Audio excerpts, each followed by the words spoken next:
தேவனுக்குள்ளாக அவருடைய வார்த்தைக்காக எங்களை தாழ்த்துவோம். மகா பரிசுத்தமுள்ள பிதாவே, இந்த மகிமையான இந்த காலை வேளைக்காக தகப்பனே எங்களை மீண்டுமாக உம்முடைய கரத்திலே தாழ்த்துறோம். ஆம் கர்த்தாவே, உம்முடைய கிருபையினாலே மீண்டுமாக உம்முடைய சமூகத்திலே நாங்கள் வரும்படியான ஸ்லாக்கியத்தை மீண்டுமாக பாவியலாகி எங்களுக்கு நீர் கொடுத்து, கர்த்தாவே, இந்த நாளிலே உம்மை ஆராய்ந்து உம்முடைய வார்த்தையிலே நாங்கள் வளருவோம். ஆண்டவரே, உம்முடைய பிரசன்னத்துக்குள்ளாக ஆண்டவரே உம்மை பெற்றுக்கொண்டு இந்த இடத்திலே கர்த்தாவே உம்மையோடைய ஆவியோடு நாங்கள் கடந்து செல்ல நீர் எங்களுக்கு கொடுத்த அந்த ஸ்லாக்கியத்துக்காக உமக்கு ஸ்தோத்திரம்.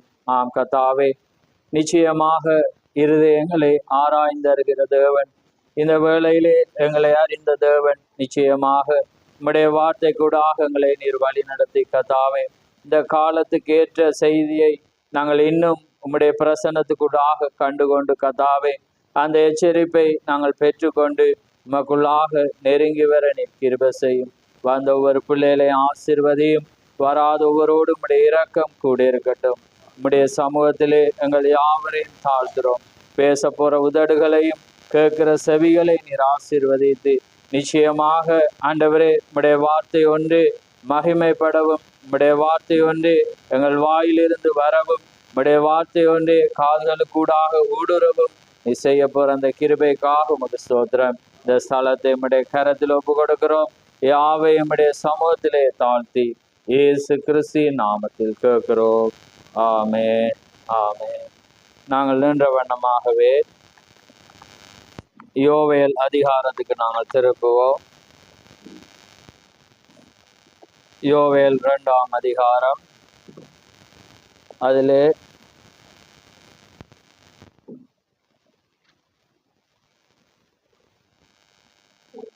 27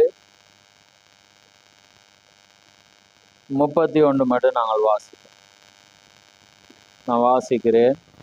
யோவேல் 2ஆம் அதிகாரம் 1061 பக்கம், பழைய ஏற்பாடு. 1061 பக்கம், பழைய ஏற்பாடு. யோவேல் 2ஆம் அதிகாரம். நான் இஸ்ரவேலின் நடுவில் இருக்கிறவர் என்றும், நானே உங்கள் தேவனாகிய கர்த்தர், வேறு ஒருவரும் இல்லை என்றும் அறிந்து கொள்வீர்கள். என் ஜனங்கள் ஒருபோதும் வெட்கப்பட்டு போவதில்லை. அதற்கு பின்பு நான் மாமிசமான யாவர் மேலும் என் ஆவியை ஊற்றுவேன். அப்பொழுது உங்கள் குமாரரும் உங்கள் குமாரத்திகளும் தீர்க்கதரிசனம் சொல்லுவார்கள். உங்கள் மூப்பர்கள் சொப்பனங்களையும் உங்கள் வாலிபர்கள் தரிசனங்களையும் காண்பார்கள். ஊழியக்காரர் மேலும் ஊழியக்காரிகள் மேலும் அந்நாட்களில் என் ஆவியை ஊற்றுவேன். வானத்திலும் பூமியிலும் இரத்த அக்கினி புகை ஸ்தம்பங்களாகிய அதிசயங்களை காட்டுவேன். கர்த்தருடைய பெரிதும் பயங்கரமான நாள் வரும் முன்னே சூரியன் இருளாகவும் சந்திரன் இரத்தமாகவும் மாறும். அப்பொழுது கர்த்தருடைய நாமத்தை தொழுது கொள்ளுகிறவனோ அவன் ரட்சிக்கப்படுவான். கர்த்தர் சொன்னபடி சீயோன் பர்வதத்திலும் எருசலேமிலும் கர்த்தர் வரவழைக்கும் மீதியாயிருப்பவரிடத்திலும் ரட்சிப்பு உண்டாயிருக்கும். ஆமென்.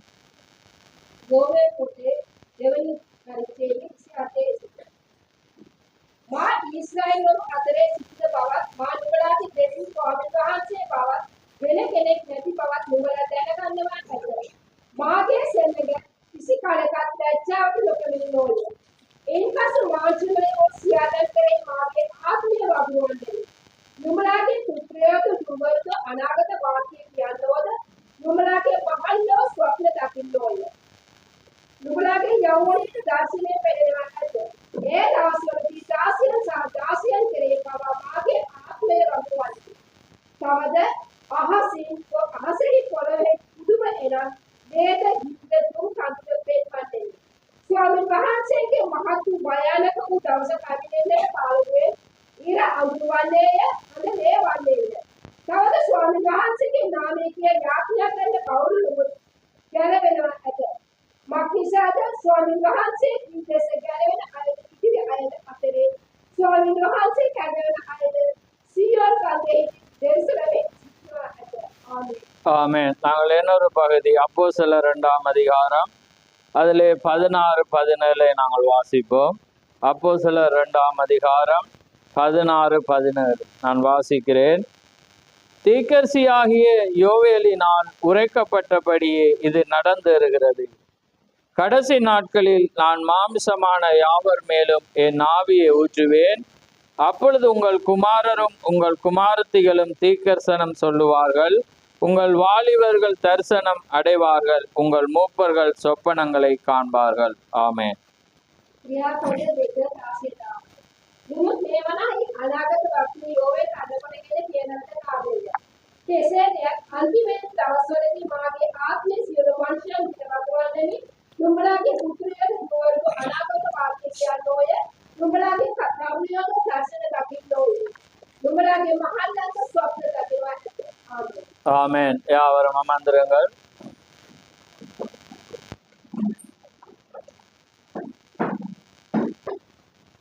கர்த்தருடைய பரிசுத்த நாம மகிமைப்படுவதாக. ஆமென்.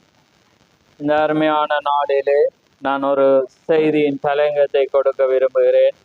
காலத்தின் சந்திப்பும் லோத்தின் மனைவிகளும். ஆமென். போன வாரம் மனுஷகுமாரனுடைய நாட்களில் லோத்தின் மனைவிகள் என்ற ஒரு தலையங்கத்திலே நான் கொடுத்திருந்தேன். இந்த நாட்களில் காலத்தின் சந்திப்பும் லோத்தின் மனைவிகளும், அதாவது காலத்தின் சந்திப்பின் நேரத்திலே லோத்தின் மனைவிகள் எப்பயுமே இயேசு கிறிஸ்து எந்த வண்ணமாக உரைக்கும் போது அதிலே ஆழங்கள் உண்டென்றும் அது எந்த நாட்களிலே அது எப்படி இருக்கும் என்பதை அவர் உரைத்தார்.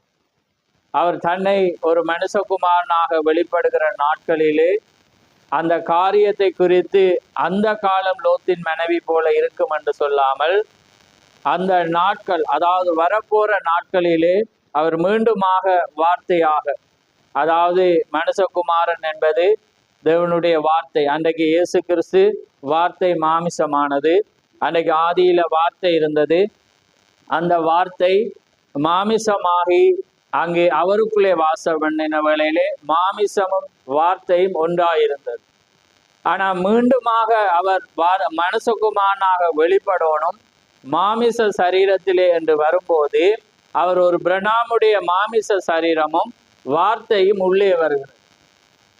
விளங்குது அவங்களுக்கு? அன்றைக்கு வார்த்தையாக இருந்தேன். ஏனென்றால் அவருக்கு 3 காரியத்திலே கிரிய செய்ய வேண்டும். ஏன்னா இந்த செய்தியிட கட்டம் காலத்தின் சந்திப்புல நாங்க எங்க இருக்கிறோம். ஏன்னா செய்தி அறிஞ்சாதான் நாங்க எங்க இருக்கிறோம் என்று அறியலாம். ஆனா இந்த பாட்டானது லோத்தின் மனைவி என்று இருக்கிறது. நாங்க மனைவிகள், ஸ்திரீகள் எப்பயுமே சபைக்கு அடையாளம். ஆமென்.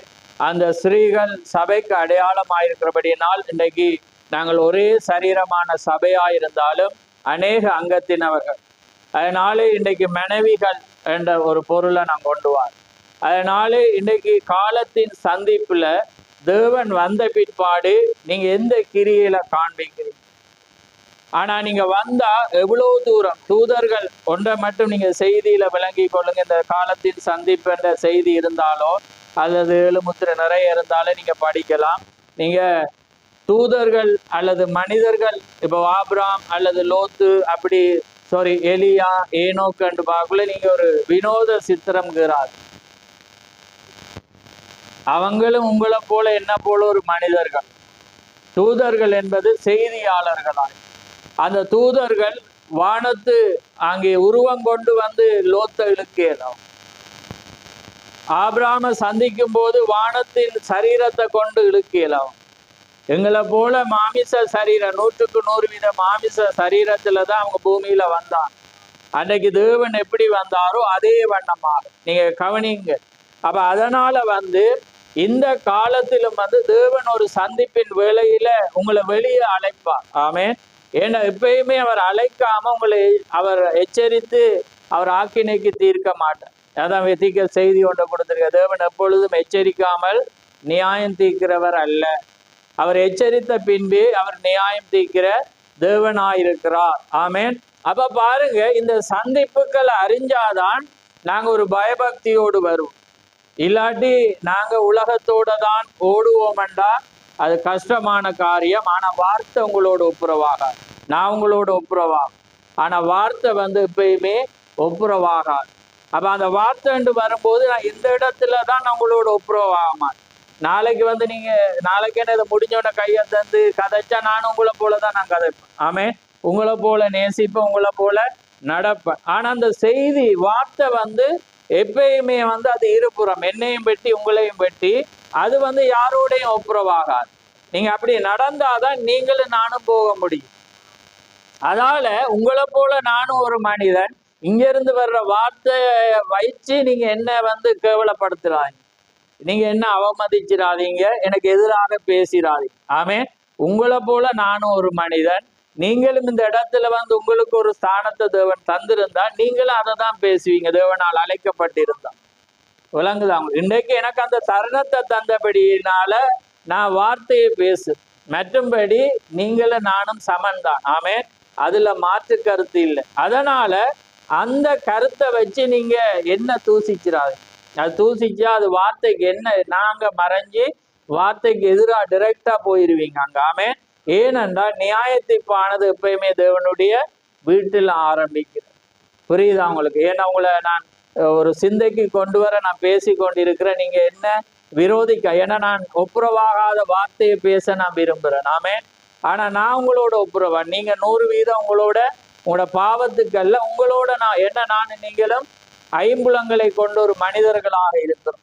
எனக்கும் பலவீனம் இருக்கு, உங்களுக்கும் இருக்கும். ஆனா வார்த்தைக்கு பலவீனம் இருக்காது. ஆமே, அது தேவனுடையதா இருக்கிறது. ஆமே, அந்த தேவனுடைய வார்த்தைக்கு எந்த சமரசம் இல்லை, எந்த ஒப்புரவாகுதம் இல்லை. சரியாக புரிஞ்சா சரியாக நடக்கலாம். ஆண்டவரே எனக்கு உதவி செய்யுமென்றா அவர் உதவி செய்வார். என்னாலே உங்களாலே யாரையும் ரட்சிக்க இயலாது, என்னையே நான் ரட்சித்து கொள்ளலாம். அவர் ரட்சிப்பு அவர் வைத்திருந்தாதான் என்னால பெற்றுக்கொள்ளலாம். அவர் தான் அந்த விசுவாசத்தை அவர் கொடுக்கிற தேவன். ரைட்?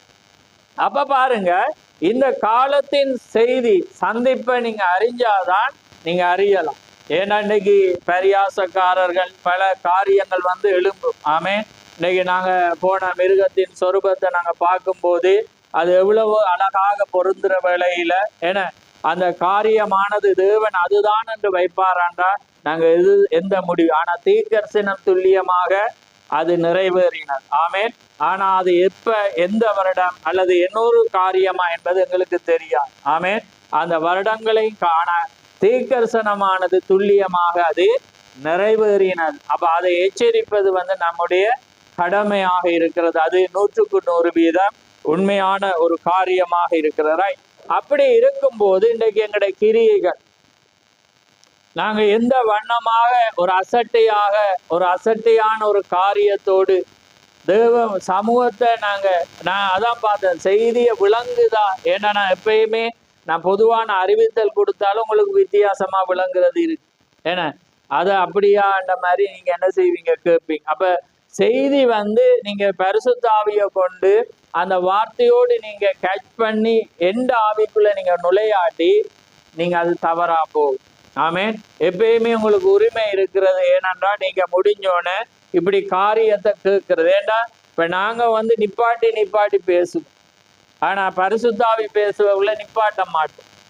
அவர் பேசக்குள்ள இடறிடுவீங்க நீங்க. ஆமே, வேற என்னத்தை சொல்ல வாரீர், இது அவரை காட்டுறாரா இவரை காட்டுறாரா அவரை ஆண்டுறீங்க. தீக்கரிசி பேசும்போது பாருங்க, எப்பயும் நின்று நான் இதுக்காக அதை சொல்லல அதுக்காக இது சொல்லலன்னு சொல்ல மாட்டேன். இடறுகிறவன் இடறுவான், பெற்றுக்கொள்ளுகிறவன் பெற்றுக்கொள்ளுவான்.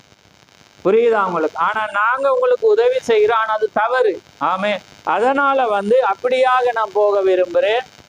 அது இடர்றதா இருந்தா அது எனக்கு தெரியாது. ஆனா நீங்க கேட்டா நீங்க அத ரகசியத்தை கண்டுகொள்வீங்க. நான் கேட்கும் போது நான் சொல்றதை வச்சுதான் நீங்க தீர்மானிக்கணும். பிரசங்க பீடத்துல இருந்து வர்றதை வச்சு நீங்க தீர்மானிக்க கூடாது. ஏன்னா அது பரிசுத்த ஆவியினால, அது ஆவியினால கேட்ச் பண்ண வேண்டிய ஒன்றா இருக்கிறது. நீங்க பரிசுத்த ஆவியில உதவியை கொண்டு உங்களுக்கு அதை பிடிச்சிங்கன்னா அது யாரை பேசுற, அங்க இது யார் அங்கே மகிமைப்பட்டு கொண்டிருக்கிறார் என்பதை உங்களால காண முடியும். ஆமேன். அப்ப பாருங்க, அதனால தேவன் எப்பயுமே ஒரு காரியத்தை செய்யும் போது, அந்த சந்திப்புகளை செய்யும் போது அவர் தவறுகிறதே.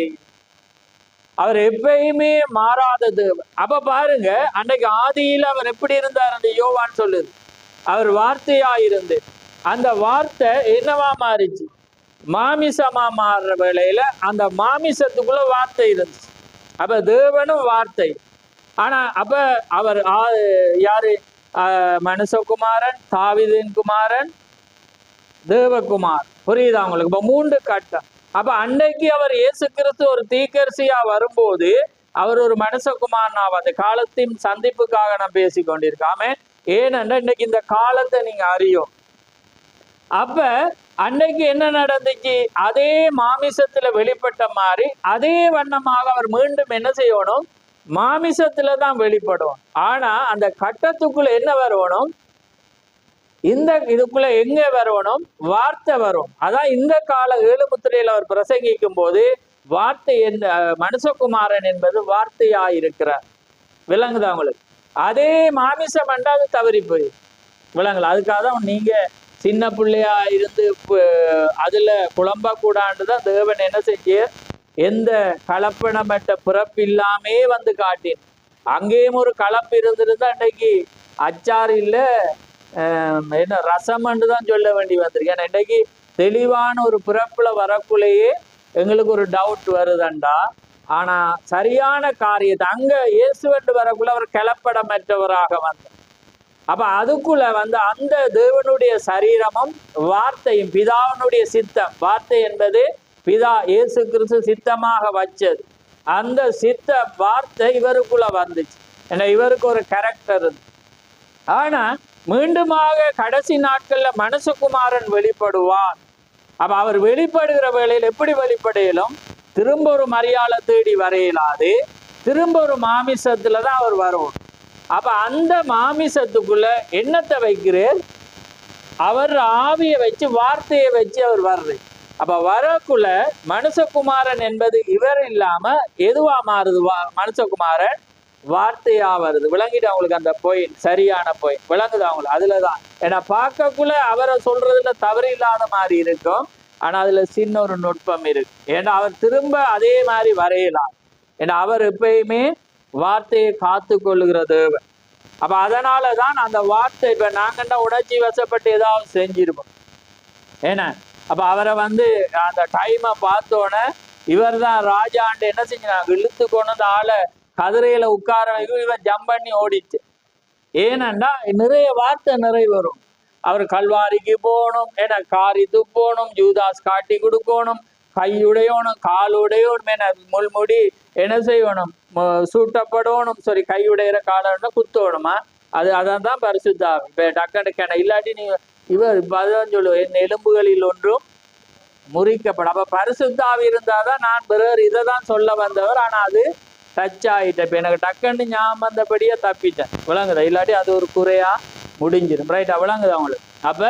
அப்ப அதனால வந்து பாருங்க, அங்கே குத்தப்பட்டது, அடிக்கப்பட்டது, பீறப்பட்டுச்சு, என்ன நடந்துச்சு? எல்லாம் நிறைவேறி மீண்டுமாக என்ன செய்யணும்? பெந்தெகோஸ்து நாள்ல பரிசுத்தாவிரோனும், அப்போஸ்தலருக்குள்ளாக கண்டினியூவாகணும். மீண்டுமாக தேவன் மீண்டும் வந்து அமர் ராஜாவாக இயலாம். அப்ப அதாலதான் தீர்க்கதரிசியே 3 காரியத்தை கவனமா இருக்கணும். என்னென்ன? தவறாக வியாக்கியானம் பண்ண, வார்த்தையை இடம்பெயர செய்தல், வார்த்தையை தவறாக பொறுத்து. ஆமேன். அப்ப அதனால வந்துதான் இப்படி நடக்கும். என்ன? அப்ப அந்த டைம்ல அவர் வாரேர் என்று சொல்றது சரியா இருந்தாலும் அதை பொறுத்தவக்குள்ள அங்க தவறி போய், ஏன்னா இங்க இவர் தான் என்ன ஆயிரும்? நாம அப்படி சிந்திப்போம்டா தவறி போயிடும். அப்ப விளங்குது அவங்களுக்கு? அப்ப இப்ப இந்த காலத்தின் அப்ப இந்த டைம். அப்ப அதனால இப்ப ஏன் நான் இதை சொன்னேன்னாண்டா, இயேசு கிறிஸ்து என்ன செய்யறேன்டா, அந்த நாட்கள்ல அவர் வடிவா சொல்றேன். நீங்க நம்ம உங்களுக்கு தெரிய பரிச்சயமான வசனம் லூக்கா 17 தான் பேசிட்டு இருக்கு. அதை முன்னுக்கு சொல்லக்குள்ள நோவாவின் நாட்கள், சோதோமின் நாட்கள் எல்லாமே சொல்லி கடைசியா 28-38 நினைக்கிறேன் அவர் சொல்லி லூத்தின் மனைவிய நினைச்சுக்கோங்க. எப்ப நினைக்கணும்? கடைசி நாட்கள்ல மனுஷகுமாரன் வெளிப்படு நாள்ல தான் நீ லூத்தின் மனைவிய ஒப்பிட்டு பார்க்கும். அப்ப அந்த டைம்ல, அப்ப எந்த டைம்ல நடக்க போகுது? மனுஷகுமாரன் வெளிப்பட்ட நேரத்துல தான் லூத்தின் மனைவிகள் இருப்பான்.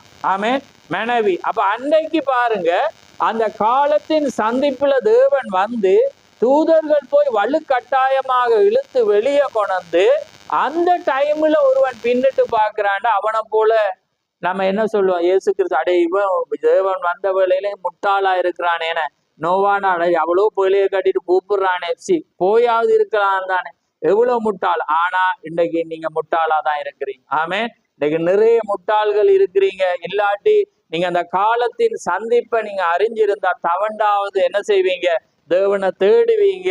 நீங்க என்ன நடந்தாலும் யாரை தள்ளி விட்டாவது தலவந்தம் பண்ணி என உங்களை தள்ளியலாவது நீங்க எப்படி பஸ்ஸில் ஏறுற மாதிரி தள்ளியாவது நீங்க என்ன செய்வீங்க, உள்ள போவீங்க. இந்த டைம்ல அதனால இதை செஞ்சுட்டு அதை செய்துட்டு அப்படி இருப்பீங்கண்டா வடிவ வார்த்தை உங்களை காட்டும் நீங்க லோத்தின் மனைவி. எந்த மாற்று கருத்துமே இல்லை. நீங்க லோத்தின் மனைவி, நீங்க உப்பு தூளா மாற போறீங்க, நீங்க உலகத்தோட இருக்கிறீங்க என்பதுதான் காரியம். நீங்க உங்களோட என்னன்னா காலத்தின் சந்திப்பு வந்துச்சு. வராட்டி பிரச்சனையில ஒரு டைம் இருக்கும், அது இருக்கு. ஆனா காலத்தின் சந்திப்பு எல்லாமே முடிவு பெற்று இருக்கிற நேரத்துல இப்ப தூதர்கள் இழுக்கிறான். ஆமேன். தேவன் என்ன செய்யறார், வெளியே உங்களை இழுத்து எச்சரித்து கொண்டிருக்கிற வேளையில நீங்க டோன்ட் கேர், அதை பற்றியே நீங்க என்ன செய்றீங்க, கணக்கெடுக்காம ஒரு இருமாப்போட இருக்கிறீங்கன்னா அதையே நீங்க ஒப்பிட்டு தான் பார்க்கணும். எதோட, கடைசி நாட்கள்ல கொடிய காலம் வரும் என்று அறிவீர்களா. ஜனங்கள் எப்படி இருப்பாங்களா, நல்ல பாசம் உள்ளவர்களாக அப்படியா இருக்கு. என்ன நல்ல ஒரு வசனம் அந்த அன்பு. சுபாவ ஒரு மனிதனுக்கு சுபாவத்துல கூட என்ன இருக்கணும், அன்பு இருக்கணும். அது கூட சுபாவ அன்பு இல்லாம இருப்பாங்கன்னா அவ்வளோ எதிரியா இருப்பாங்க. எப்படி இருப்பாங்க, நன்றி அறியாதவர். அடுத்தது நன்றி. ஒருவன் நன்மை செஞ்சா அந்த நேரம் மட்டும் புன்னகிக்கிறேன். அதுக்கு பிறகு எங்களுக்கு விரோதமா எதிராக வந்தாலும் அப்பையும் சிரிக்கிறவன் தான் மனுஷன். ஆமே, ஏனென்றா அதுதான் நன்றி அறியாத கால். விளங்குது அவங்கள, நன்றி அறியாத இருமாப்புள்ளவர், வேத பக்தியின் வேஷத்தை தரித்து அதன் பலனை மறுதளிப்பவர். அப்ப பாருங்க, அப்ப எந்த காலம், கடைசி நாட்கள். அப்ப அதான் இயேசு கிறிஸ்துவனே பாருங்க, அவ்வளவு பாருங்க எப்படி ஒரு ரட்சிப்பு இழுத்து. ஏன்னா தொங்கல்ல இல்ல, கிட்ட இல்ல, கடைசியில நாங்க என்ன செஞ்சிட்டோம், இஞ்சால வந்துட்டு இனி போக வேண்டிய ஒன்று. வடிவா அவங்க தூதர்கள் என்ன சொன்னாங்க, நீங்க மலைக்கு ஓடிப்போம். பாருங்க எல்லாமே அவங்க செய்தி தேவன் அவன் மீது வைத்த அன்பினால என்ன செய்கிறார், வெளியே கொண்டு வர்ற நேரத்திலும் இன்றைக்கு அப்படிப்பட்ட ஒரு ஏன்னா இன்றைக்கு தேவன் ஒரு தீர்க்கதரிசி அனுப்பி தேவனும் தன்னுடைய திட்டத்தில் அவரும் மீட்ப சொல்லி இனி காலம் செல்லாதென்று கடந்து எங்களுக்கு இன்னொரு அடையாளம் இஸ்ரவேல் அவர் சொன்னார், ஒரு தேசம் பூ பூத்து அதுவும் எல்லாமே நடந்து இன்னைக்கு எல்லா நாடுகளும் அவரை திருப்பி பார்க்குறாங்க. இன்னைக்கு தேவன் அங்க சொன்ன நேரத்திலும் நாங்க இப்படிதான், நாங்க மாற மாட்டோம். இந்த காரியத்துல நீங்க இருப்பீங்கன்றா எப்படி இந்த காலத்துல நீங்க தப்பித்து கொள்ளுவீங்கன்றதை நீங்க நிதானித்து பாருங்க. ரைட், அப்ப பாருங்க நாங்க செய்திக்கு போவோம். பாருங்க அப்ப பாருங்க, காலத்தின் சந்திப்பு எப்பயுமே தேவனுக்கு ஒரு நம்பர் இருக்கு. அப்ப காலத்தின் சந்திப்பில தேவன் 1000 வருட அரசாட்சிக்கு வரும் முன்பு அவர் ஒரு சந்திப்பை ஏற்படுத்துவார். எத்தனை சந்திப்பு? 7 சந்திப்புகள். அப்ப அவர் ஏனென்றா 7 என்பது ஓய்ந்திருக்கிற பரிபூரணமாயிருக்கிற முடிவெண்ணாயிருக்கிறது. அதான் 6 நாள் மனிதன் அவர் வேலை செய்து 7ஆம் நாள் ஓய்ந்திருந்தார். 7வது வரும்போதுதான் கம்ப்ளீட்டா. அப்ப அந்த 7க்கு முன்பு அவர் என்ன செய்யணும், விசிட் பண்ணணும். அப்ப ஒவ்வொரு முறையும் அவருடைய விசிட்டிங் செய்ய போக்குள்ள இதுதான் அந்த காலத்தின் சந்திப்பு என்பதை நாங்க கண்டுகொள்ளும். ஆமே, ஏன்னா காலத்தின் சந்திப்புக்கு ஒரு ஸ்டைல் அவர் வச்சிருப்பாரா இல்லை? ஏன்னா 7 என்பது அவரோட முடிவெண் நிறைவெண்ணா இருக்கிறது. அதோட தான் அவர் கம்ப்ளீட் பண்ணுவார். வார்த்தையில் அவர் தவறி போக மாட்டார். இன்னைக்கு அவங்க சில பேர் 1000 வருஷ அரசாட்சி வந்துட்டு சொன்னா அது அவங்களுடைய கருத்து. ஏன்னா ஒவ்வொரு மனிதனுக்கும் ஒரு செய்தியை புரிந்து, ஆனா அது எல்லாமே வார்த்தையோட பொருந்தும். அது இப்படிதான் நடந்து போயிடலாம்.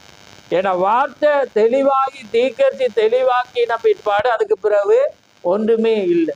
அது நிறைவேறணும்னா அது வார்த்தையின்படி எல்லாமே என்ன செய்யப்படணும், பொருந்தப்படணும். ரைட், அப்ப பாருங்க நான் வாசிக்கிறேன் பாருங்க, காலத்தின் சந்திப்பு. ஏன்னா இப்ப நாங்க அந்த ஒரு சந்திப்பில் இருக்கிறபடியே நான் இப்போ ஜாயின் பண்ணி கொண்டு வரேன். தீக்கசி ஜாயின் பண்ணல, ஆனால் நான் பேசுகிற பொருள் இங்கே இருக்கு. லோத்தின் மனைவி இங்கே இருக்கிறான்.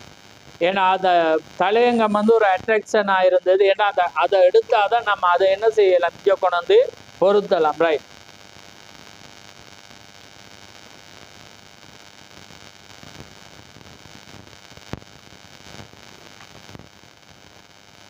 பாருங்க, உலகத்தினுடைய முதலாவது சந்திப்பு, அதாவது பேரழிவை நோக்கி பாருங்கள், அதுதான் முதலாம் சந்திப்பு. எது?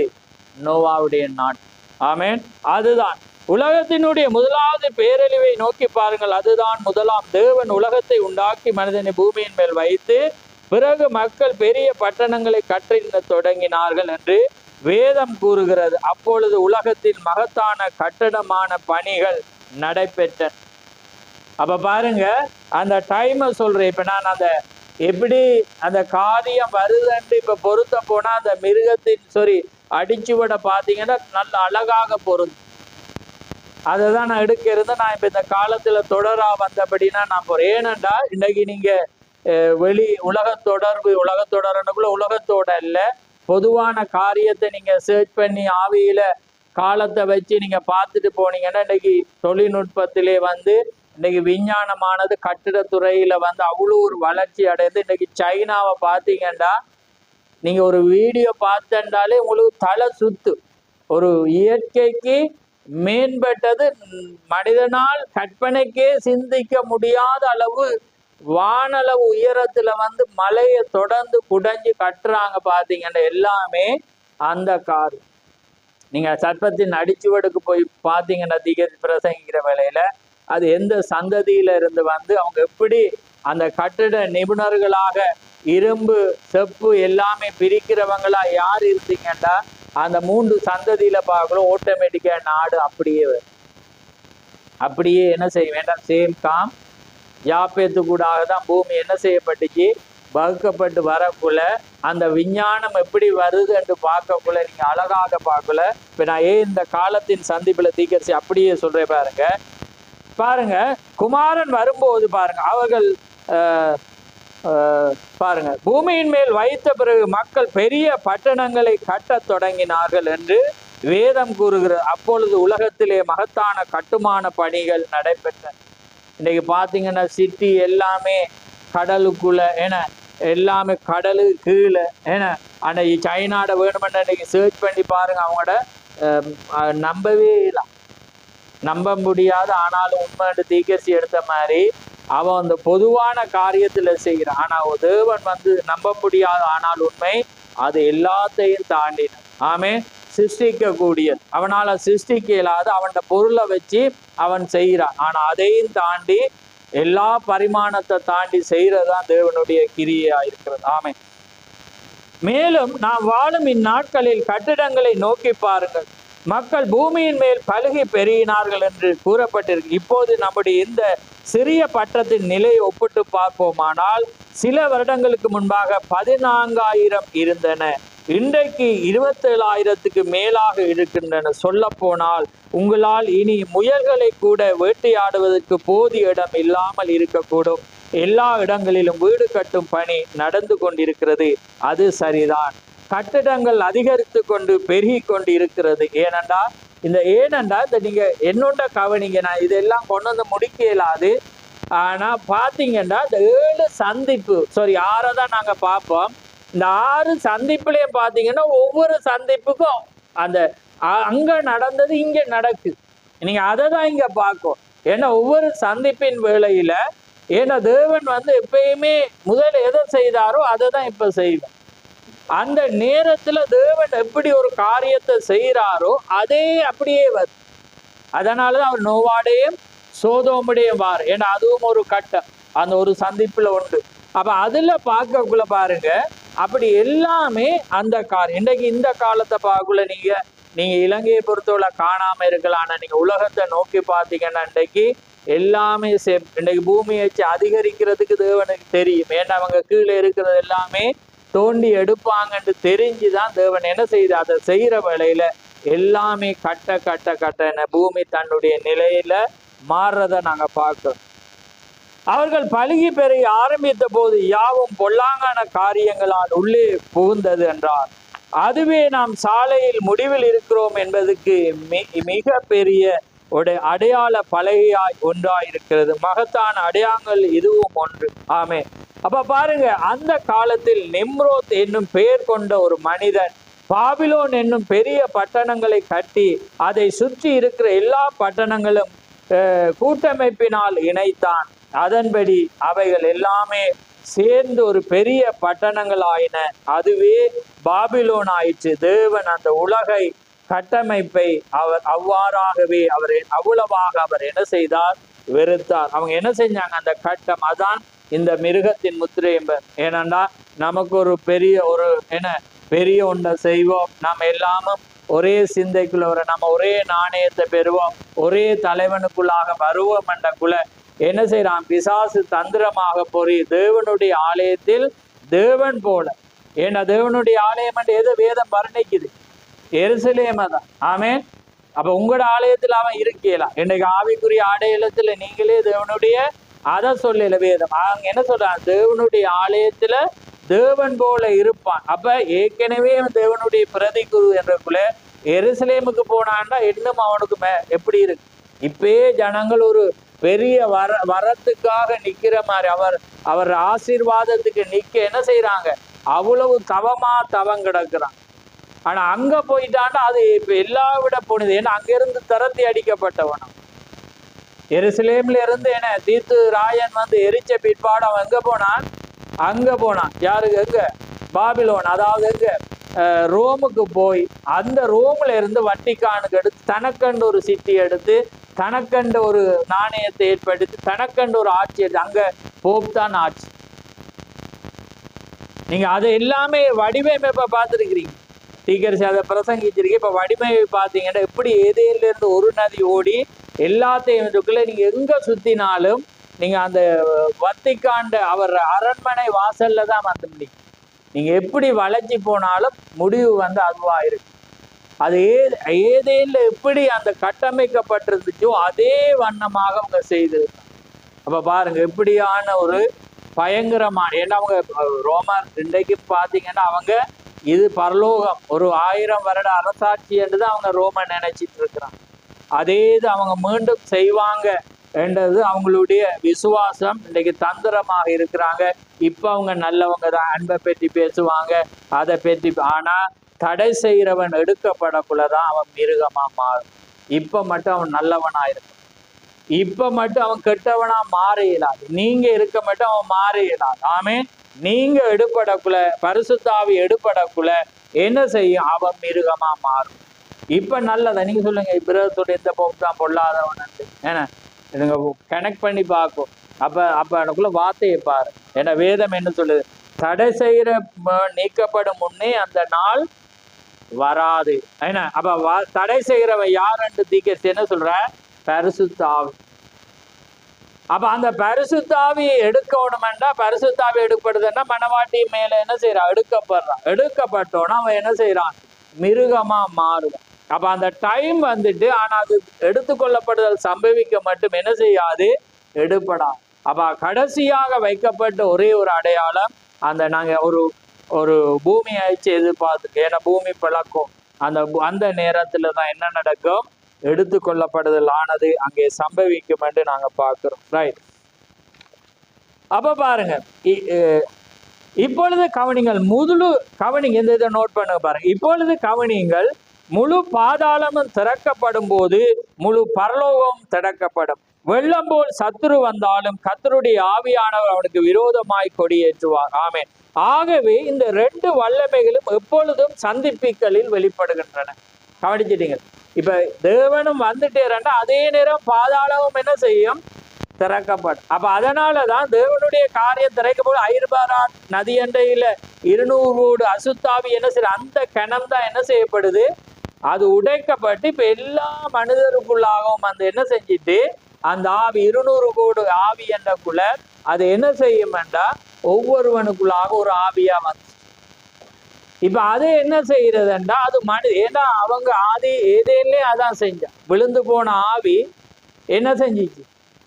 ட்ரை பண்ணி நான் யாருக்குள்ள போகலாமன்னு பார்க்கக்குள்ள ஏவாள் தான் பொய் சொல்றவையா இருக்கு. ஏன்னா அவனுக்கு தேவை பொய் தான். அப்ப அந்த பொய் சொன்னோன்னா அவன்கிட்ட கட்சியில சேர்த்துடுவான். ஏன்னா அதாலதான் தேவன் பொய்ய வெறுக்கிறான். நாமே பொய்யனும் பொய்க்கு விதாவும். அதே போல தீர்க்கதரிசி தன்னுடைய தொடர் செய்தியில் அவர் சொல்றேன், நான் குடிகாரனோடு நடப்பேன், அவனோடு இருப்பேன், ஆனா பொய்க்காரனோடு உண்மை இல்லாதவனோடு நான் என்ன செய்ய மாட்டேன், நடக்க மாட்டேன். அப்ப அந்த பொய் என்பது அவனாயிருக்கு. அப்ப அந்த பொய் பேசுறவங்களுக்குள்ள நீங்களா இருந்தா கூட இன்றைக்கு அவன் இருக்கிறான்.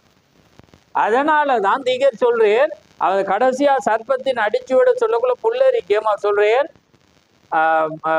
அந்த அவர் வழியா சொல்றேன், அவர் சொல்றேன் சர்ப்பத்தின் அடிச்சுவடானது அவன் ஏதேன்ல இருந்தான், பிரணாம் கூடாரமே உன்னிடத்திலும் அவன் இருக்கிறான், அதே காயின் இருக்கிறான் என்றவர் பிரசங்க எல்லாம் அப்செட் ஆயிட்டு.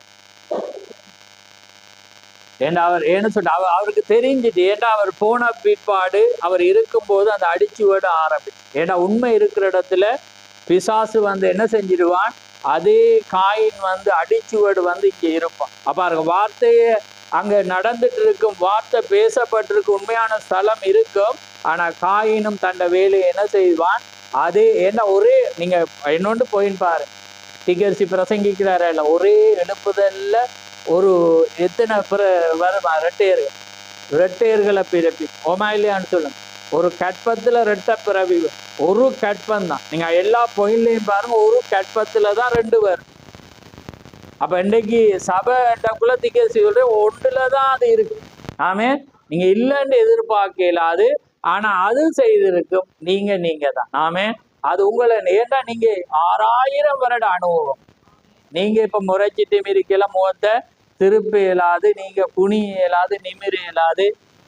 எப்படி சிஸ்டர் பிறரண்டா எல்லாம் சுகமா, நல்ல சுகம். ஆமே நீங்க சூனமையாளா இருந்தா அதை சொல்லுவீங்க, இல்லாடி இப்படியே இருக்க எல்லாமே சுகம்தான். ஏன்னா அந்த மாதிரி போயிடும். ஏன்னா அப்ப ஏன்னாண்டா இது சேலஞ்சிங் காலம்.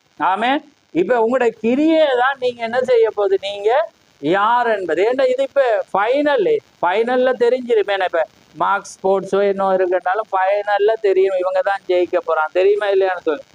ஏன்னாண்டா அந்த அவங்களோட அவங்க ஆரம்பத்திலேருந்து செய்து வந்த அந்த ஆக்டிவிட்டி அந்த கிரியைகள் அவங்க வரப்போறான். இவங்களுக்கு ஒரு ஆர்வம் இருக்கு, ஓமா இல்லையாண்டு. இன்னைக்கு ஆர்வம் உங்களுக்குள்ள சபைக்கு வரக்குள்ள, ஆண்டவரே வார்த்தை வரக்குள்ள அது என்னோட மேட்சிங் ஆகும். ஆமே அந்த வார்த்தை எனக்கு போறோம். ஒரு வயசிட்டு ஆனாண்டா நான் மாறையில, ஆண்டவரே உனக்கு ஸ்தோத்திரம். எனக்கு அவன் விரோதமா பேசிட்டு ஆனா நீர் எனக்கு கோவப்படுத்தலாமே, அப்படி நீங்க சேலஞ்ச் பண்ண. நான் அப்படிதான் செய்யும், கோபம் வராம தேவன் தான் அதை காப்பாற்றணும். அப்படி என்ன நாங்க யாருக்கு நன்றி சொல்லணும், தேவனுக்கு தான். ஏன்னா நாம தேவனுக்குள்ள இருந்தா மட்டும்தான். அதை தான் சொல்றோம். இது நான் இல்லாட்டியும் எனக்கும் இருக்காது, நீங்க இல்லாட்டியும் உங்களுக்கு இருக்கா. ஆனா இருந்து நம்ம கோவப்படாம உணர்ச்சி வசப்படாம எல்லாமே, ஏன்னா தேவன் உங்களை குறிச்சு தேவன் சித்தம் என்னன்னு நாங்க விவாசிச்சோம்.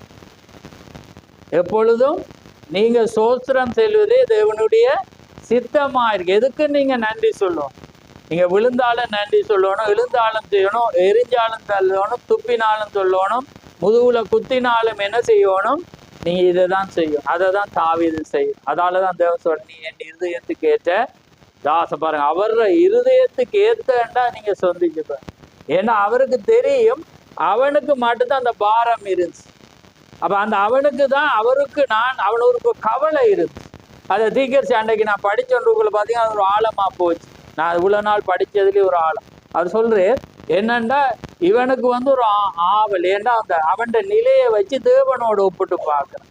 ஏன்னா அவன் ஒரு நல்ல கேதுரு மரத்துல நல்ல ஒரு வீட்டுல வாசம் பண்ணக்குள்ள உடன்படிக்கப்பட்டிய பார்க்கக்குள்ள அவனுக்கு ஒரு வேதனை உண்டாகும்.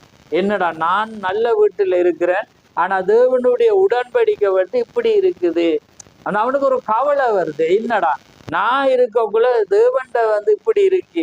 அப்ப அது யாருக்கு வருமெண்டா தேவனை முன்னுக்கு கொண்டு வர செய்யறவனுக்கு. ஏன்னா அப்படி இருந்தாதான் நீங்க இங்க பார்க்கக்குள்ளே நாம நல்ல ஒரு செட்டை வச்சிருக்க, நாம நல்ல ஒன்றை வச்சு இங்க பாத்தீங்கன்னா என்ன உடைஞ்சலும் நூசாலும் வளைஞ்சது அப்படிதான் வேதம் சொல்லுது. அவருக்கு பழியிடுறது எப்படி இருக்கணும், புஷ்டியானதுதான் இருக்கணும், ஓமாயிலையான்னு சொல்லு. அப்ப அப்படி பார்க்கக்குள்ள எங்களுக்கு ஒரு தாவீதா இருந்தாதான் பாரமாவ. இல்லாட்டி இது என்னடா இதுக்கு எந்த ஏன்னா வந்தாலே ஒரு காசு கேட்கறதா இவருடைய வழக்கமாவே ஏன்னா இப்ப கடைசியா உண்டியலுக்கும் வந்துட்டு ஏன்னா ஏன்னா இந்த என்ன உண்டியல் கதிர்காம உண்டியல் மாதிரி இல்லாட்டி எதுக்கோ ஏன்னா வந்த மாதிரி வந்து எங்களுக்கு அந்த புரியாம போயிரு. ஆனா நீங்க அப்போ சிலரை வாசிச்சு பாத்தீங்கன்னா உங்களுக்கு புரியும். அவங்க எல்லாமே வச்சு அதுக்காக நீங்க செய்யுங்க. நான் எப்பயுமே நான் போதிக்கிறதுக்கு மட்டும்தான் பொறுப்பு. நீங்க செய்யாட்டி நான் எதிராக நிற்க மாட்டாமே. அது வந்து ஏனண்டா போதனை மட்டும்தான். ஏன்னா அது வேதம். ஆமே நீங்க பரிசுத்த ஆவி வராம செய்யாது. செய்தீங்கன்னா பரிசுத்த ஆவி வராட்டி நீங்க சொல்லி காட்ட வலிக்கிடுவீங்க, திரும்ப வந்து கேட்க வலிக்கிடுவீங்க, கணக்கு பார்க்க வலிக்கிடுவீங்க, எல்லாமே என்ன செய்வீங்க செய்வீங்க. ஆனா நீங்க பரிசுத்த ஆவியினால செய்தீங்கன்னா உங்களுக்கு ஆண்டவர் எனக்கு எப்ப போனஸை போடுவீங்க, இந்த வருஷத்துக்கு போட்டுட்டு பேங்க்ல உள்ள மட்டும் பார்த்துட்டு இருப்பீங்க ஏன்னா பார்த்துட்டு இருப்பீங்க தானே. என்ன அது மாதிரி ஆண்டவரை நீ சொல்லி போட்டா 10 மடங்கு திருப்பி தர என்ன பிள்ளையிலேதான் இருப்பீங்க ஒழிய அடி நான் போட்டதே அநியாயம் எண்டிங்கண்டா பிக்ஸில் எப்படி வருமானு சொல்லு. ஆமே நீங்க சிரிக்க சந்தோஷமா இருக்கு. ஏன்டா இதுதான் பேச நான் ஜதார்த்தத்தை பேசிட்டு இருக்கேன். ஓமா இல்லையான்னு சொல்லு. அப்ப நீங்க அதுவா மாற மட்டும் தேவன் ஏன்னா சொல்லிட்டு வானத்தின் பலனியத்திலிருந்து இடங்கொள்ளாம ஆசைப்பேன்டா நீ உங்களுக்கு ரூம் கட்டிட்டே போகும். அப்ப அது இப்ப என்னத்துக்கு நான் அங்கேயே வந்து அங்கேயே போயிட்டேன். ரைட் நாம செய்திக்கு வரோம். அப்ப பாருங்க தாவீது அவர் சொல்லக்குள்ள அவனுக்கு அது ஏனன்றது நீங்க கவனிக்க. தாவீது இருதயத்துக்கு ஏற்றவன் அப்ப நான் அதை செஞ்சானேட்டு அதை தான் சிந்திச்சு அவர் ஏனன்றது தீக்கரிச்சு கொண்டு வார். ஏனென்று பார்க்கக்குள்ள அவன் தேவன்ட ஒரு காரியம் குறைவா இருந்தா கவலைப்படுறான். ஐயோ தேவன்ட எப்படி இருக்கே ஏன்னா மற்றவனுக்கு முன்னால அவன் இப்படி ஆராதிக்கிறான், அவன் இப்படி பாட்டு படிக்கிறான், அவன் இப்படி மியூசிக் போடுறான், அவன் இப்படி துதிக்கிறான், எங்களை இப்படி நினைச்சிருவான். அப்படித்தானே அவன் நினைச்சான். கோலியாத்துக்கு முன்னால போய் இந்த பரதேசி இந்த நாய் அப்படியெல்லாம் பேசுறான் தானே. இந்த விருத்தேசனம் இல்லாத இவன் வந்து தேவண்டதை வந்து தூசிக்கிறான். எங்களோட ஆராதனையை இவனும் தூசிக்க நீங்க விடக்கூடாது. ஆமே விடக்கூடாதுன்னு அவனுக்கு சண்டைக்கு போகக்கூடாதுன்னு சொல்லு. அப்படி நான் பழக்கமா. ஆமே நீங்க ஒவ்வொருவரை மதிக்கணும், மரியாதை செலுத்தணும், ஒவ்வொருவரை அன்போடு வர வைக்கணும். சத்தியம் வேறு அன்பு வேறு. அதுல சத்தியம் என்று வரக்குள்ளதான் உங்களுக்கு உங்களோட சத்ருவாக அவங்கள என்ன செய்யணும் நினைக்கணும். ஆனா மற்றும்படி இயல்புல நீங்க செய்யணும். அப்ப அவன் என்ன சொல்றான்டா அதுதான் காரியம். அப்ப ஏன் இருதயத்துக்கு ஏற்ற தாசனன்றா நீங்க விளங்கி கொள்ளும்.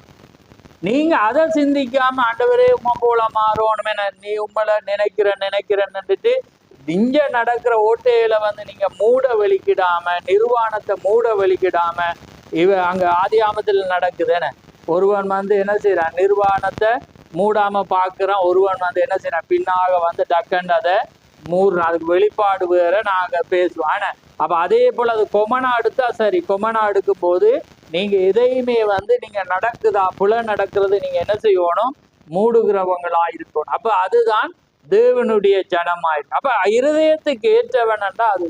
அப்ப ரைட் நாங்க இப்ப செய்திக்கு போவோம். அப்ப எங்க விட்டே தெரியாது. ரைட் அப்ப பாருங்க. ரைட் பாருங்க நோவாவும் ஏனோக்கும் பாருங்க என்னொன்று கவனிங்க. 34வது நோவாவும் ஏனோக்கும் பிரசங்கம் செய்த நாட்களை திரும்பி பாருங்க. நோவா செய்த பிரசங்கம் இந்த உலகத்துக்கு பைத்தியமாயிருந்தது. கவனிங்கள். நோவாவா ஒரு பாதுகாப்பான இடத்திற்காக பேழையை கட்டியிருந்தான். அது ஒரு அற்புதம் தான். எப்படி ஒரு மனிதன் இதுவரை தண்ணீர் வராத வறண்ட நிலத்தின் மேல் மிக பெரிய கடல் இருக்க போவதாக அதிலே மிதக்கிறதற்கு ஒரு பேழை ஆயத்தம் பண்ணி வானத்திலிருந்து மலை கீழே வரப்போறது என்று சொல்ல முடியும். அப்படி வர வாய்ப்பு இருக்கிறதா? ஆனால் விசுவாசத்தினாலே அவன் செய்தான். அதுவே ஒரு அற்புதம். அப்ப பாருங்க, ஏன்னா அந்த நாள்ல மழை இருந்தவன் சொன்னது வருமன்ட்டு பார்க்கலாம். அதான் தேவன் எப்பயுமே செய்யக்குள்ள நடக்காத ஒன்றைதான் அவர் ஒவ்வொரு காலத்திலும் செய்யும். அதுதான் அவருடைய அற்புதமா இருக்கிறது. அது இயற்கைக்கு மேம்பட்டதா இருக்கும். அதே நேரத்துல தேவன் வரப்போறா முதலாவது ஒரு தீக்கரிசி வரும். அதான் நோவாவின் நாட்களில் நடந்தது போலண்டா அழிவு வர முன்பு அங்க ஒரு யார் இருந்தா, ஒரு தீக்கரிசி இருந்தா. அது எந்த உருவத்தில் இருந்தா, மனித சரீரத்தில். அப்ப பிரணாம் வந்து பூமிக்குரிய தீக்கரிசி. ஆனா பழமுள்ள தூதன் எங்க இருந்து இறங்கி வாரு, வானத்தில் இருந்து. அப்ப அதான் அந்த ரெண்டு. அப்ப இவன் வராம அவர் வரைய. அப்ப அதனாலதான் இப்ப நான் இந்த சந்திப்பிலே நிற்கிறேன். 2வது சந்திப்புக்கு போகும். அடுத்தது பாருங்க, இஸ்ரவேல் அடிமையில் இருந்து, அதுதான் தேவன் செய்த 2வது. அப்ப தேவன் கீழே இறங்கி வந்து அக்கினி ஸ்தம்பத்தினாலும் மேக ஸ்தம்பத்தினாலும் நடக்க முன்பு அவர் யார முதல் அனுப்புறார்?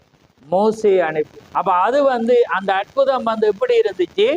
இயற்கைக்கு மேம்பட்டதா இருந்துச்சு. ஆமேன். இப்ப நாங்க இன்னைக்கு வாசிச்சோம் பாத்தீங்கன்னா, அந்த இத ஆழமா வாசிச்சிங்கன்னா, ஆழம் என்ன இன்னைக்கு போட்ட கட்டிங் பாத்தீங்க. ஏனென்றா அந்த வார்த்தை இருக்க மட்டும் மோசே யாரா இருந்தானா? தேவனா இருந்தான். அந்த வார்த்தை ஏனென்றா அந்த வார்த்தை தேவன் கொடுத்த வார்த்தை அவனுக்குள்ள இருந்தபடியே தான் அவன் தேவன் ஒழிய. நான் எப்பயுமே உங்களுக்கு சொல்லியிருக்கிறேன், வணக்கத்துக்கும் தொழுகைக்கும் வித்தியாசம். நீங்க யாரையும் வணங்கலாம்ன்றது இது அதே போல நீங்க நல்லா இருக்கணும் அப்படி இப்படி சொல்லலாம், அதுக்கு மாற்று கருத்து இல்லை. ஆனா தொழுகை என்பது ரட்சிப்பை கேட்டு கதறதா இருக்கு. என்ன ரட்சியும் அதாவது அதுலேயும் அடங்கி இருக்கு. ஒருவன் ராஜாட்ட போய் என்ன நான் சாக போறேன், என்ன ரட்சியும் அவன் சொல்ல, என்ன டைமில் நல்ல ஒரு வசனம் சொல்றேன். நான் இங்க இருந்து ஆலையிலையும் இல்லை அங்கேயும் இல்லை, நான் எங்க இருந்து உன்னை ரட்சிக்கிறேன். எலிசாவோட நாட்கள்லாம் பஞ்சம் வந்த நேரத்துல சொல்றான் தானே, ஒரு ராஜா அவன் சொல்றான். ரைட், மறந்துட்டீங்க போட. சரி, அப்ப பாருங்க. ரைட், அப்ப அந்த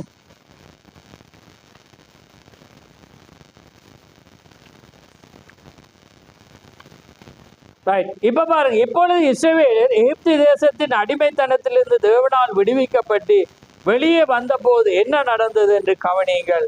தேவன் இஸ்ரவேலை விடுப்பதற்கு முன்பாக அவர் முதலாவது தான் இன்னும் ஜீவிக்கிற சர்வ வல்லவராய் இருக்கிறார் என்பதை நிரூபிக்கும் பொருட்டு இயற்கைக்கு மேற்பட்ட ஒரு அடையாளத்தை நிரூபிப்பார். அப்ப பாருங்க, நோவாட நாட்கள்ல நிரூபிச்சார். இப்ப 2வதுக்கு வந்தோம். இப்ப நீங்க கடைசியா பார்க்கல. ஏன்னா எப்பயுமே இயற்கைக்கு மேம்பட்ட நான் ஜீவிக்கிறேன், நான் உயிரோடு இருக்கிறேன், நான் சர்வ வல்லமுள்ள தேவன். அவங்களால மந்திரவாதிகளால எல்லாமே என்ன செய்ய முடிஞ்சிச்சு? அதை என்ன செய்ய சிருஷ்டிக்க முடிஞ்சு, கொண்டு வர முடிஞ்சிச்சு. ஆனா அவங்க என்ன செய்யல? அதை திருப்பி எடுத்து அழிக்க முடியாம இருந்து. ஆனா கொண்டு வரவும் அழிக்கவும் அவரால் மாத்திரம்தான் அது முடியும். ஏன்னா இவங்க பாவனை செய்யறாங்க, இவன் உண்ட செய்யக்குள்ள அவங்க செய்யறாங்க. ஆனா அவங்களால முதல்ல செய்யல. இவன் செய்தா பாவனை எப்பயுமே வரும். உபப்பொருள் ஒன்று செய்ய மட்டும் எதுவுமே பிசாசால என்ன செய்யலாது? செய்யலாம். மக்கள் இந்நாளில் எண்ணுகிறது போல அந்நாளிலும் போதகர் மற்றும் ஆசாரியர்கள் தேவன் இல்லை என்று எண்ணினார்கள். ஆனால் தேவனோ இன்னும் சர்வ வல்லவராயிருந்தார். இன்னைக்கும் நினைக்கிறாங்க தேவன் இல்லை, தேவன் வார்த்தைய மாட்டான். ஆனா அவர் இன்னும் அற்புதங்களை செய்கிற தேவன்.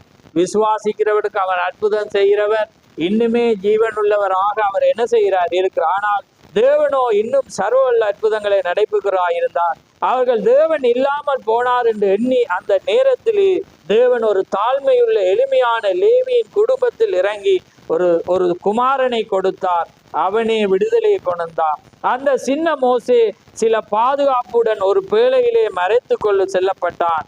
இதை ஆழமாக விளங்கி சொல்ல நமக்கு போதுமான நேரம் இருந்தால் நலமாயிருக்கும். அவனை மிக பத்திரமாக அந்த நதியிலிருந்து எடுத்தார்கள் என பார்க்கிறோம். அந்த முதலைகளை மற்றும் எல்லா காரியங்களும் அதே நேரத்தில் அங்கே அற்புதலின் நாட்கள் நடந்து முடிந்தது என்று எண்ணி அந்த நேரத்திலே தேவன் மோசேயை மிக பத்திரமாக ஏனெனில் அவர்கள் சந்திப்பிலே இருந்தார்கள். ஆமேன்.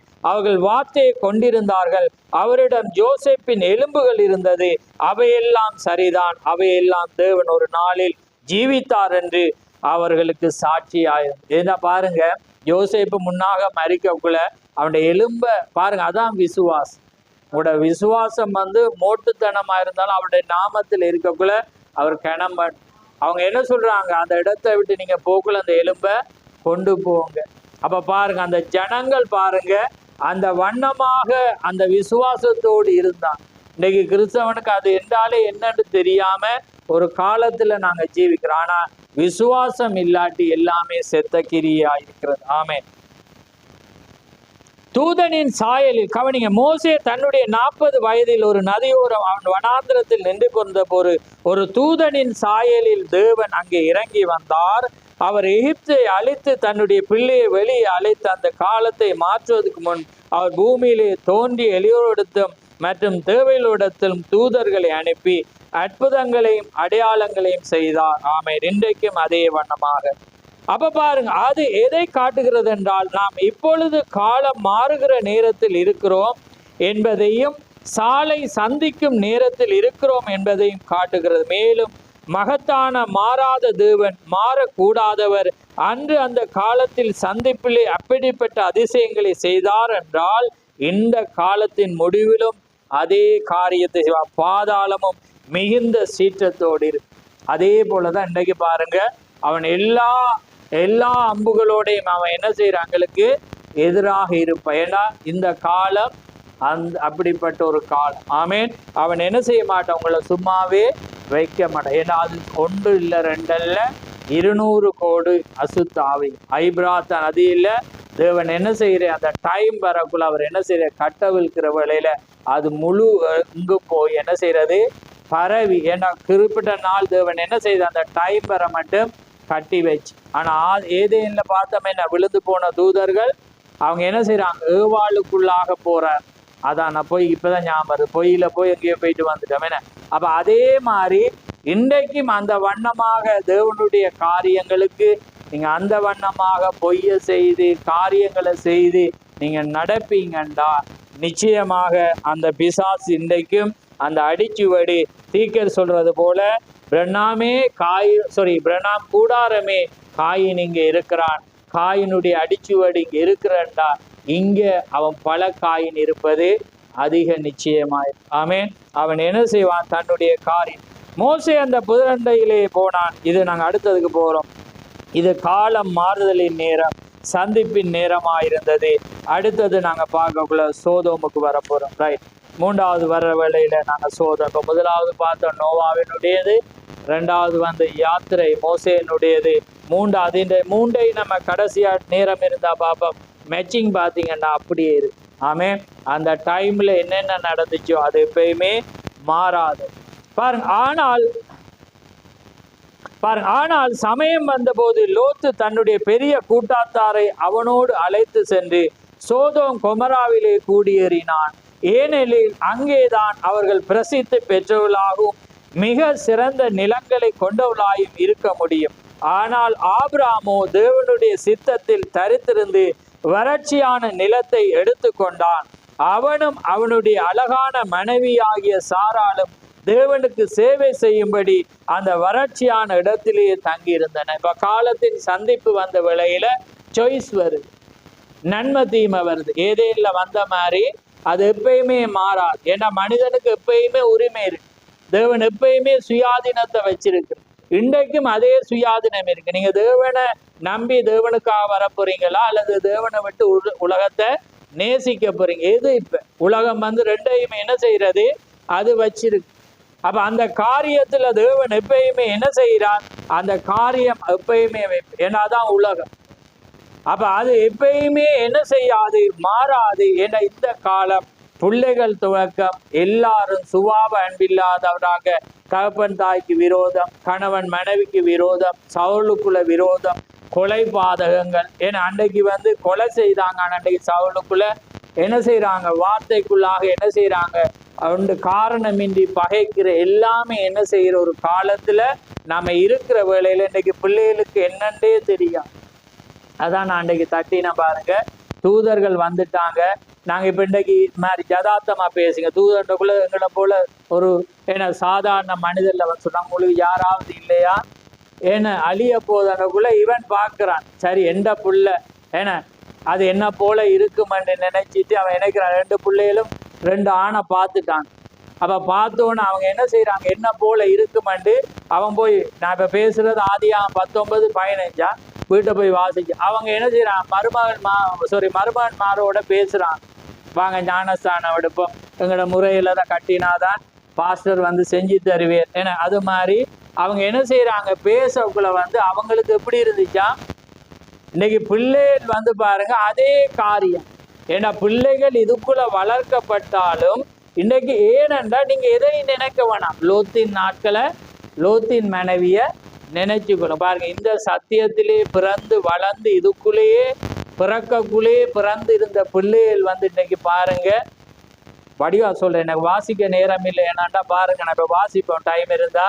அப்ப அவர் சொல்றே பாருங்க, அதுக்குள்ளேயே வளர்க்கப்பட்டு காரியங்களை செய்து இன்னைக்கு பாருங்க அவங்க ஒரு அஞ்ஞானிகளை அறியாதவர்களை தேடி அழிய போது தேவன் வந்துட்டார், வாங்க ஒரு ரட்சிப்பு, கல்யாணம் நீங்க செய்யலாம் எல்லாம், ஆனா வழி இருக்கண்டு என்ன செய்யறான், லோத்து போய் அழைக்கிற நேரத்துல பரியாசம் பண்ண. இன்னைக்கு பாருங்க பிள்ளைகள் எல்லாமே வளர்ந்து வர்ற வழியில ஒரு டிக்கெட்டா போகுது. என்ன செய்யறது, ஒண்டா என்ன செய்யறது, ஒரு காரியமா என்ன செய்யறது, வெளி இன்றைக்கு கலாச்சாரங்கள். அதாலதான் நான் எச்சரித்து கொண்டிருக்கிற பிள்ளைகள் சரியான நண்பர். நான் பார்த்துறேன் கிறிஸ்தவ வீட்டுல நான் போனாலே எனக்கு கழுகுப்பா. ஏன்னா இப்ப பிள்ளைகளை பாருங்க, வெள்ள நூல் வச்சுனா புடிசா மாற போதுகளோ அல்லது ஐயர் ஓதி கொடுத்தாரோ தெரியல. இன்றைக்கு நிறைய பிள்ளைகள் ஸ்டைலுக்கு போடுறாங்களோ தெரியும். நான் பார்த்துருக்கேன் எல்லாம் கூட நிறைய பொம்பளை பிள்ளைகள் பார்க்கல வெள்ள நூல் என்னத்துக்கு போடுகள், ஆம்பளையில பார்த்தா கருத்து. ஏன்னா அப்படி என்ன செய்யறது, அது எல்லாமே குஷ்டரோகமா உடை. அப்ப லோத்தின் நாட்கள் இருக்கப்படியா நாங்க முதல்ல போல ஊழியக்கார பயம் வீட்டை விரட்டுவான இந்த கடை பெற்றோருக்கே பயம் இல்லைண்டா. இது நவீன, அதுக்கேற்ற மாதிரிதான் நான் போவேன். ஆனா உங்களை வெட்டி சாட்சி தான் இந்த இடத்துல இருந்து போவேன். ஆமே ஏனண்டா வார்த்தை. அப்ப பாருங்க அந்த லோத்தின் மனைவிய நினைச்சு கொள்ளும். அப்ப அந்த டைம்ல அவன் என்ன செய்யற பார்க்கல, இன்றைக்கு இதுக்குள்ளேயே வளர்ந்த பிள்ளைய வெளியே போயிட்டு என்ன செய்யறது, இந்த நிலையில இருக்குதுண்டா. நாங்க போய் சமரசத்து லோத்து போய் என்ன செய்யறான், நீங்க வாங்க என அழிய போது தூதர்கள் வந்துட்டான் என நீங்க வெளியே வாங்க ஒழுங்குக்கு வருவோம் என்றக்குள்ள ஒரு பிள்ளையா என்ன செய்யறது அவுட் ஆகிட்டு போகுது. ஏன்னா இந்த சத்தியம் நீங்க வேதத்தை ஆதியாம் தூக்கி பாத்தீங்கன்னா பரம்பரை போமா இல்லையா, யூதர்கள் பரம்பரை. இப்ப எல்லாமே புதுசா பிறக்கிறதுல நீங்களே இப்படி தெரிந்திருந்தா நிறைய பேர் என்ன பெத்து போட்டிருக்கலாம்ன்ற மாதிரி வருது. ஏன்னா அப்படிதான் அந்த இஸ்ரவேல்ன்ற பரம்பரை வந்துச்சு. இன்னைக்கு கிறிஸ்தவத்திலேயும் பாருங்க, அப்பா இதுல இருந்தார், அம்மா இருந்து அப்படி இருந்து, ஆனா அதுல ஒன்று விற்றுவாயி நான் நேக்கில கிட்ட வரக்குள்ள நான் மட்டும்தான் இருந்து நானன்று சொல்லி உங்களை அவமதிக்கல. ஆமே அப்படி என்னக்குள்ளேயும் புளியா நினைக்காதீங்க கொஞ்சம் பேர். ஏன்னா அப்படி இருக்க போறீங்களோ அல்லது என்னன்னு எனக்கு தெரியா. ஏன்னா இன்னைக்கு அப்படிப்பட்ட பிள்ளைகளை, அதனாலதான் பிறம்பை கையாளாதவன் தன் மகனை பகைக்கிறான். நாங்க காரியத்தை நான் ஒன்றை சொல்றேன் என்னண்டா, நீங்க காலத்துக்கு ஏற்ற மாதிரி பிள்ளைகளை ஓட வச்சுட்டு எந்த பிள்ளைய நல்லா வளர்த்த இப்படி போயிட்டேன்னு சொல்லலாம். ஏன்னா நீங்க காலத்துல வளர்க்க வேண்டிய முரண்டு இருக்கு. நீங்க தேவனுக்கு பயந்து உலக காரியத்தை நிப்பாட்டி தேவனுக்கு வச்சா தேவன் கடமைப்படுவேன். ஆனா நீங்க லோத்தை நான் கண்டைக்கு பார்த்தேன் விலாவரியா. லோத்து என்னையா பேதுரு வாசிப்ப மடக்கணும். நான் இதோட முடிச்சுட்டு நான் புற வேலை பார்ப்பேன். அப்ப பாட்டுக்கு போக வேண்டி வரப்போகுது. காலத்தின் சந்திப்பு 7 கட்டங்கள். இப்ப நாங்க 3வது ஸ்பீடா போயும் 3வது அதுல எடுத்தா வாசிங்களா 2 பேதுரு.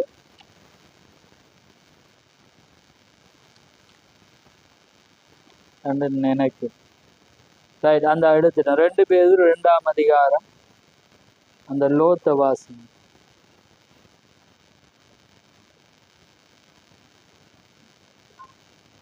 எடுத்த வாசி. அதுல 5ல இருந்து வாசிங்க. ரைட், 4ல இருந்து வாசி.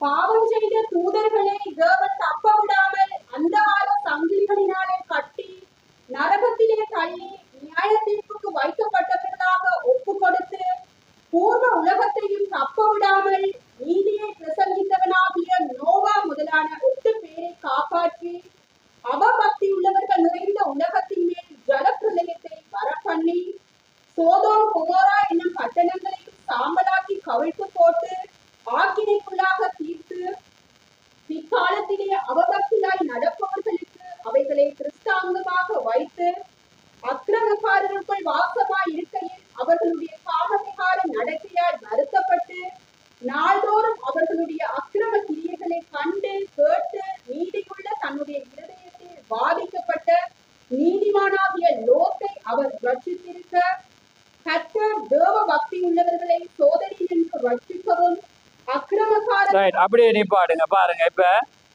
அக்கிரமக்காரர்களை வாசமாயிருக்கையில் அவருடைய காமவிகார நடக்கை வருத்தப்பட்டு நாள்தோறும் அவருடைய அக்கிரம கிரியைகளை கண்டும் கேட்டும் நீதியுள்ள தன்னுடைய இருதயத்தில் வாதிக்கப்பட்ட நீதிமானாகிய, இதுல ரட்சிப்பு என்பது 2 கட்டம். அப்ப பாருங்க, அப்ப அதுக்காக அவன் போல நாங்களும் நாங்க பாவத்துல இருந்தாலும் நம்ம இதண்டு இல்லாண்டி எங்களோட காரியம் எங்களோட குடும்பத்தை காப்பாற்றும். ஓமா இல்லையான்னு சொல்லுங்க.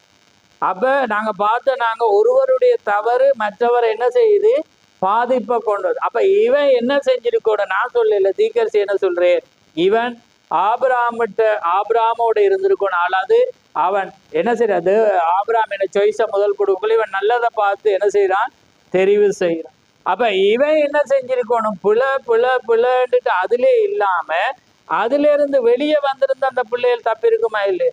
அந்த சோதோம் குமாரர்களை பார்த்துருப்பாங்களா இல்லையே?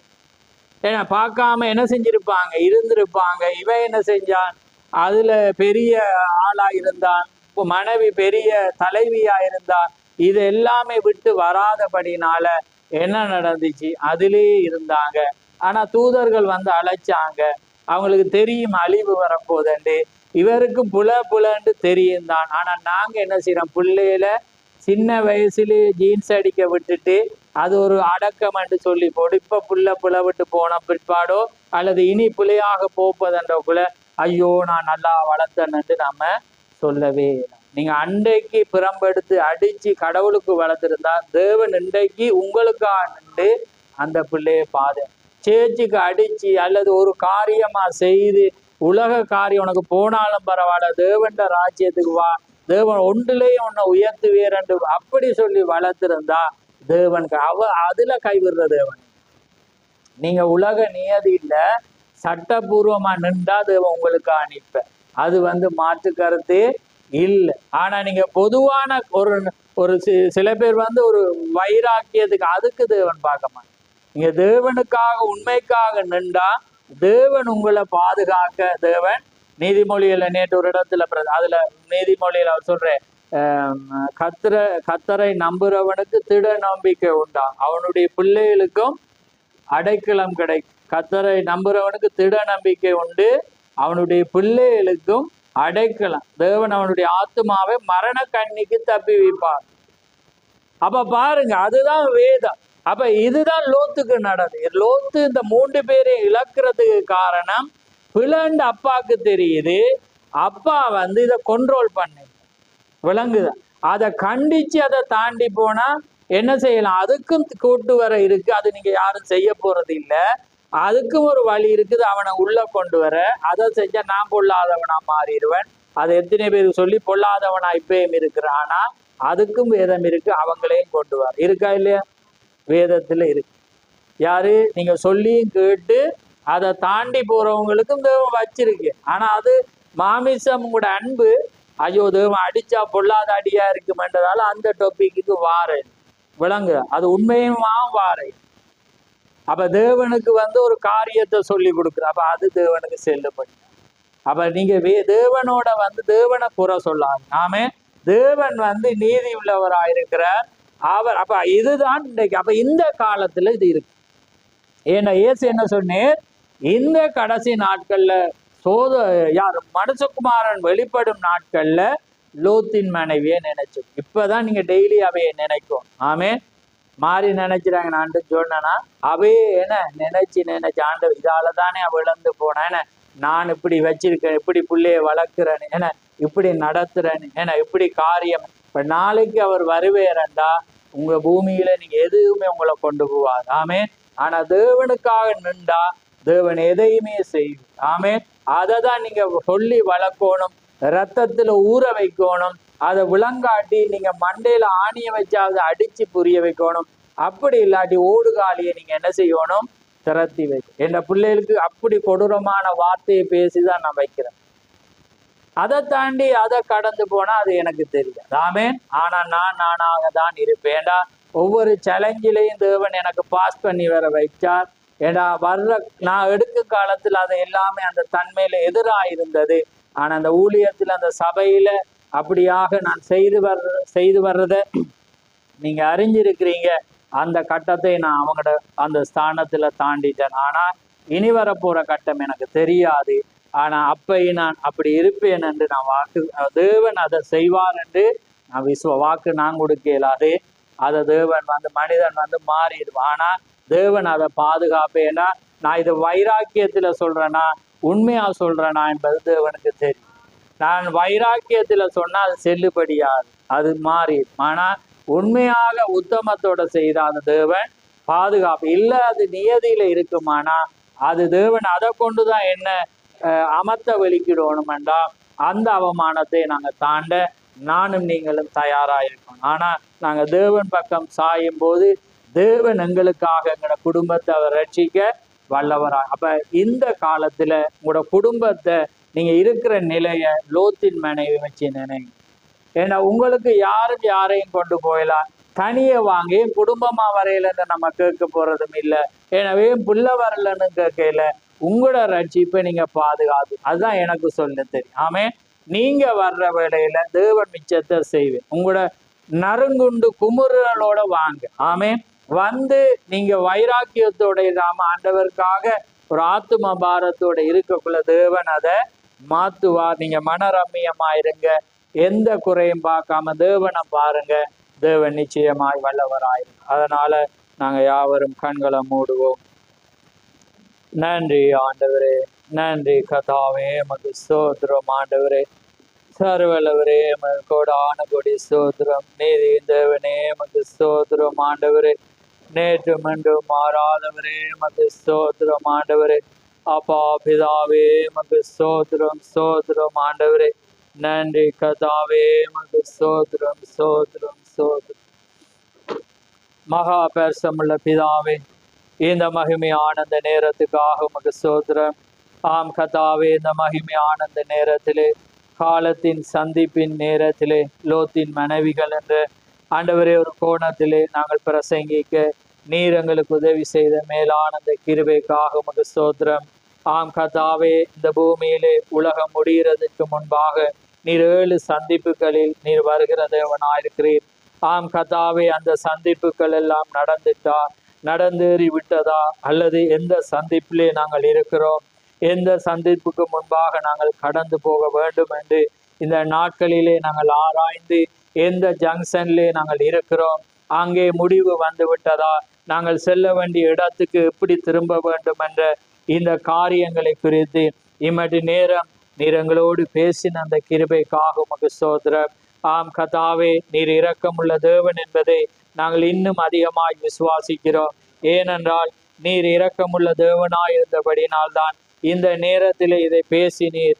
ஏனென்றால் நாங்கள் உள்ளே வர வேண்டும் என்று நீர் விரும்புகிற தேவனாயிருக்கிறீர்.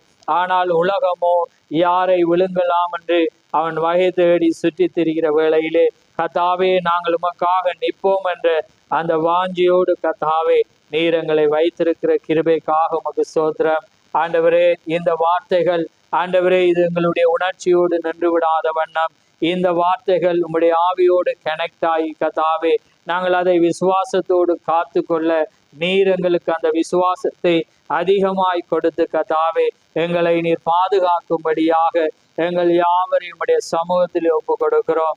ஏனென்றால் நீர் எங்களை கொண்டு ஒரு தீர்மானத்தை வைத்திருந்தால் அதை மாற்ற முடியாது என்று நாங்கள் அறிந்திருக்கிறோம். எங்களுடைய திட்டங்களை நாங்கள் அறிய முடியாது. ஆனால் திட்டங்களை நடைமுறைப்படுத்துகிற தேவன் நீர் எங்களை அறிந்தபடினாலே கத்தாவே எல்லாமே உம்முடைய திட்டத்துக்குள்ளாக நடக்க வேண்டும் என்று நாங்கள் விசுவாசிக்கிறோம். அதனாலே கத்தாவே இந்த வேளையிலே எங்கள் யாவரையும் உம்முடைய கரத்தில் ஒப்பு கொடுக்கிறோம். வந்த பிள்ளைகளை ஆசீர்வதியும், வராத ஒவ்வொருவரோடும் உம்முடைய இரக்கம் கூட இருக்கட்டும். யாவை உம்முடைய கரத்திலே தாழ்த்தி இயேசு கிறிஸ்துவின் நாமத்தில் கேட்கிறோம். ஆமேன் ஆமேன். பரமண்டலத்தில் இருக்க எங்கள் பிதாவே, உம்முடைய நாமம் பரிசுத்தப்படுவதாக, உம்முடைய ராஜ்யம் வருவதாக, உம்முடைய சித்தம் பரலோகத்திலே செய்யப்படுவது போல பூலோகத்திலும் செய்யப்படுவதாக. எங்களுக்கு வேண்டிய ஆகாரத்தை என்று எங்களுக்கு தாரும். எங்கள் கடனாளிகளை நாங்கள் மன்னிக்கிறது போல எங்கள் கடன்களை எங்களுக்கு மன்னியும். எங்களை சோதனைக்குட்படாமல் தீமையிலிருந்து ரட்சித்துக் கொள்ளும். ராஜ்யம் வல்லமை மகிமையும் என்றென்றைக்கு உம்முடையவில்லை. ஆமேன் ஆமேன். என் ஆத்துமாவே கர்த்தரை சோதரி, என் முழு உள்ளமே அவருடைய பரிசுநாமத்தை சோதரி.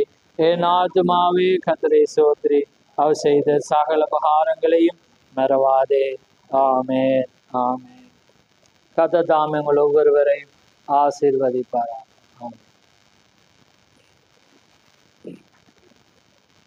யாவரும் அமர்ந்திருங்கள்.